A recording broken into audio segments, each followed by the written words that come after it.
ఉన్న బంగారాన్ని విడిపించి ఆ రోజు ఆన్లైన్ రేటుకే మేము కొంటాం. Sharma gold company. తెలుగు వాళ్లపై అనుచిత వ్యాఖ్యలు చేసిన నటి కస్తూరిని పోలీసులు అరెస్టు చేశారు. కస్తూరి ముందస్తు బెయిల్ పిటిషన్ను మద్రాస్ హైకోర్టు కొట్టివేయడంతో పరారీలో ఉన్న ఆమెను తాజాగా హైదరాబాద్ లో చెన్నై పోలీసులు అదుపులోకి తీసుకున్నారు.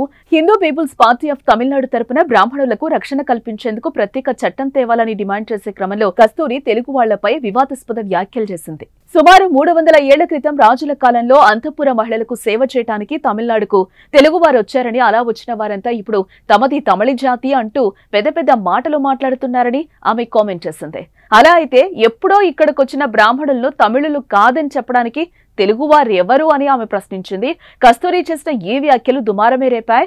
తమిళనాట వ్యాప్తంగా స్థిరపడిన తెలుగు వారిలో ఆగ్రహ జ్వాలలు రేగాయి. తమిళనాడుతో పాటు తెలుగు రాష్ట్రాల్లోని ప్రజలు కూడా భగ్గుమన్నారు. దీంతో ఆమె దిగి వచ్చి క్షమాపణలు చెప్పారు. నా తెలుగు కుటుంబాన్ని బాధ పెట్టడం లేదా కించపరచడం నా ఉద్దేశం కాదు. నాకు తమిళనాడు పుట్టినీళ్ళు అయితే తెలుగు గడ్డ మెట్టినీళ్లు లాంటిది. నేను తెలుగు వారిని అవమానించలేదు. నా వ్యాఖ్యలను కొందరు వక్రీకరించారు. ప్రత్యర్థి పొలిటికల్ పార్టీలు నన్ను తప్పుగా చిత్రీకరిస్తున్నారని ఆమె అన్నారు. అనుకోకుండా వచ్చిన వ్యాఖ్యలకు నన్ను క్షమించండి అని వేడుకున్న తెలుగు వారిలో ఆగ్రహం చల్లారలేదు.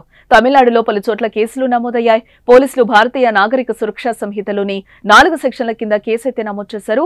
మధురై పోలీసులు తనపై పెట్టిన కేసుకు సంబంధించి ముందస్తు బెయిల్ కోసం కస్తూరి మద్రాస్ కోర్టులో పిటిషన్ దాఖలు చేశారు. కస్తూరి చేసిన వ్యాఖ్యలకు పూర్తి ఆధారాలు ఉండడంతో న్యాయస్థానం ముందస్తు బెయిల్ నిరాకరించడంతో చివరికి అరెస్టు కాక తప్పలేదు. అయితే ఆమె డీఎంకే పార్టీ నేతలు టార్గెట్ చేసి కుట్ర చేస్తున్నారని ఆరోపణలు చేస్తోంది.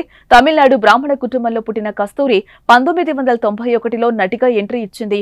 తెలుగులో ఆమె మొదటి చిత్రం గ్యాంగ్ వార్, అనంతరం నిప్పురవ్వ, అన్నమయ్య, మా అన్న బంగారం లాంటి హిట్ చిత్రాల్లో నటించారు. తెలుగులో కస్తూరి ఇంటింటి గృహలక్ష్మి టైటిల్ తో ఒక సీరియల్ కూడా చేస్తోంది.